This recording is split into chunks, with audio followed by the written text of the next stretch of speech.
What's happening, guys? Welcome back to Cop Noise TV, where today we are looking at the big match build-up between this weekend's clash in the Premier League, where Liverpool travel down to the south coast. I think, is it 12:30 kickoff, I believe? Feel for those travelling Reds, but listen, we've got the feel-good factor after midweek, so let's have it. We go to Brighton, but before we look at the Reds, let's have a look at the opposition review.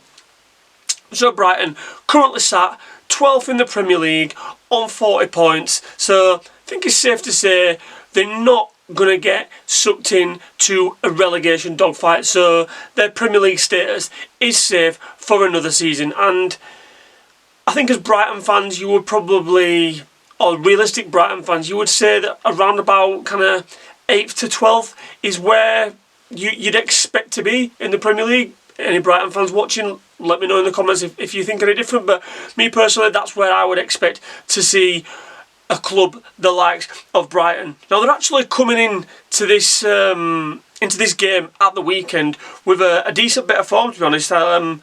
Having not won for 6 Premier League games on the spin earlier in the year, they've currently won 3 out of their last 4, and the game that they lost was a 1-0 defeat to Arsenal, which, you know, nothing to be ashamed about there. Losing to Arsenal, top of the league, potentially champions elect. Well, it pains me to say that. Oh God.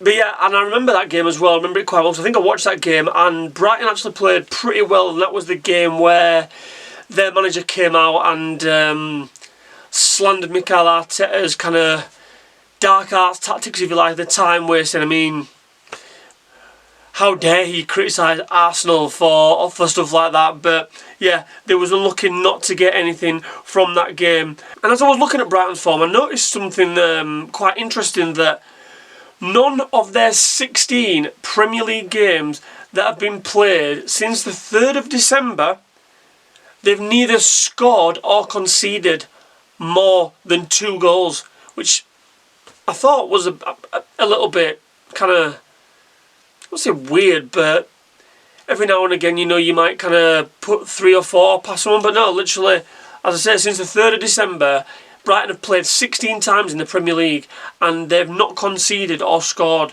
more than 2 goals. So they're keeping it pretty tight at the back, but they're also not scoring that many up front. And this is pretty evident to see, really, when you look at their top goal scorers this season in the Premier League. So Danny Welbeck is their Premier League top goal scorer. He's currently played 29 games in the Premier League, and I'm sure some of them have come off the bench. I don't have those facts to hand, but he's only scored 10 goals. And this is Danny Welbeck, who, is he, what, 30...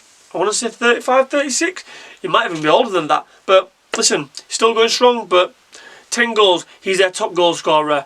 And then the next one closest to him is Diego Gomez on 3. And he's a midfielder. So, again, just easy to see that Brighton obviously are not that much of an attacking threat going forward. Arguably one of their other main attacking threats, if you like, is Jorginho Ruta. And he's only got 2 Premier League goals this season, which is a poor and damning statistic, really, for a Premier League striker, if you like. So you'd like to think, given the talent that Liverpool have at the back, if they play how they should play to the kind of max of their capabilities, Liverpool should have more than enough to shut Brighton out and basically say to our attacking players, here you are, lads, go ahead. We've got it sorted here. These guys aren't going to score against us, so you go do the business up that end of the field. And Liverpool will get chances as well. You know, we've seen that through previous games at Anfield this season that we played at Brighton. Obviously, we played them in the Premier League already, and we also played them in an FA Cup tie.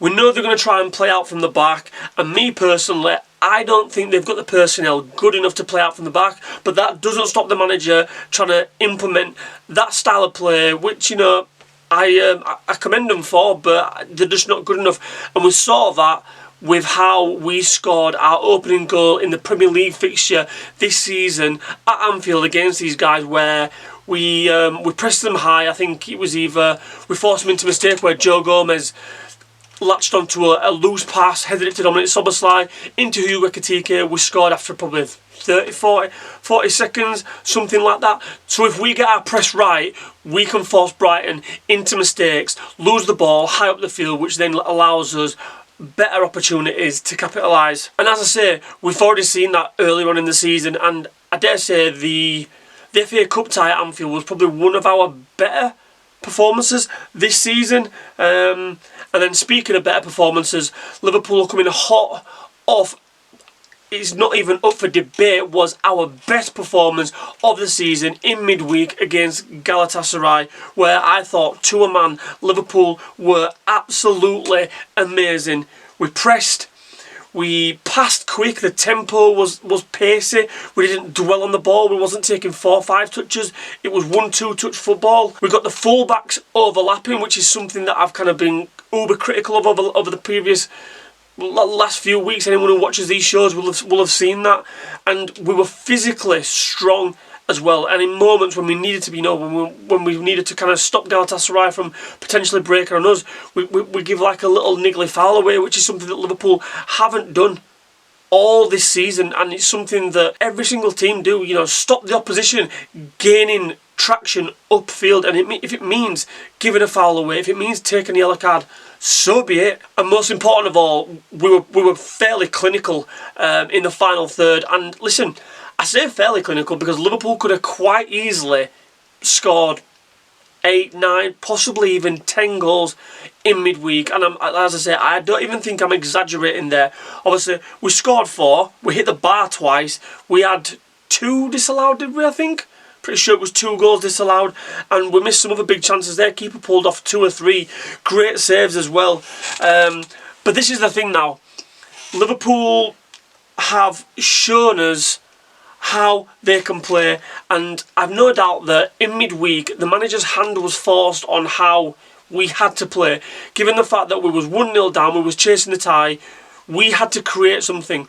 But I think I speak for all fans now where we want that on a consistent level. We're not going into this weekend's game 1-0 down with a potential of another 90 minutes off the back of that. This is just a 90-minute game of football where Liverpool have to play exactly how they played against Galatasaray. I think for all fans now, that's the bar. That's what we expect. And listen, us as Liverpool fans, I think we're quite a reasonable fan base. If we can see the guys putting in the effort on the field, yeah, some weeks we might lose, but if we can see, or if we can even take maybe 70-80% of what we showed on Wednesday night and implement that into every single game for the remainder of the season, I think all as fans will accept that, and what will be will be. And if we qualify for the Champions League, cool. If we get knocked out of the FA Cup against Man City, fair enough. If we don't go any further in the Champions League, we'll accept it, we will. But we've set the standards now, and the manager has shown us what the team and him, in terms of tactical abilities, what they can do. So this is what we have to do now for the remainder of the season. There's no doubt about that. And listen, if Liverpool can do that, if the managers can do that, then us as fans, we will rise to every single occasion, and we will do our bit to get behind the team and try and get them over the line in every single game. Right, let's have a quick look in terms of latest injury updates, and then what I think Arne Slot will do in terms of his starting 11 prediction. So apart from the long-term absentees that we all know about, Isak, Bradley, Leone, I don't think I'm missing anyone out there. Let me know if I am. I think the only fresh injury concern is around Mo Salah. So in midweek, Salah kind of signalled to the bench that he needed to come off. Apparently the manager said that he felt something, so I don't know the extent of that injury. Filming this before the manager's press conference, so there may be a little bit of a doubt over Mo Salah, but I think apart from that, Arne Slot doesn't have any other fresh injury concerns to think about when picking his starting 11. So let me predict what I think Arne Slot will do for a starting 11. So Alisson Becker will play in goal. I think Jeremy Frimpong will play at right back. He came off after 67 minutes. I know he's kind of nursing his way back from injury. I think he's had 2 or 3 hamstring injuries this season, so the manager's been a little bit cautious with him, and, you know, rightly so. No problem with that at all. I think Frimpong should be good to go again. Centre-halves, I expect Konate and Virgil van Dijk to pair up again. I think Konate had a great game in midweek. Milos Kerkez, I think, will play and continue playing at left-back. No arguments from me there. Ryan Gravenberch will play midfield, and I've got to say, I've been banging on about, not being critical, but just how he's gone missing over the last few months, and he turned up.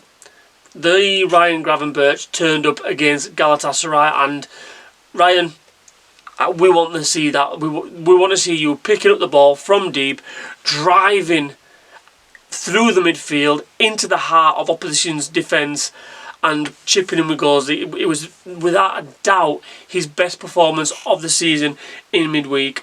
I think Curtis Jones might get a start in this one, and I think he deserves a start. You know, I've not seen enough of Curtis Jones, if I'm completely honest, although he came on in midweek and I think he got megged after about being on the field for 2 minutes. But yeah, I'm a big fan of Curtis Jones. Anyone who watches my channel will know that I'm an admirer of the guy, and for me, he doesn't play enough for Liverpool.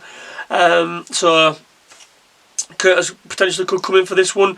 Dominic Szoboszlai will obviously continue to play in midfield, and if Arne Slot even thinks about putting him at right back, oh my god, I think me and the rest of the fan base are going to lose our heads.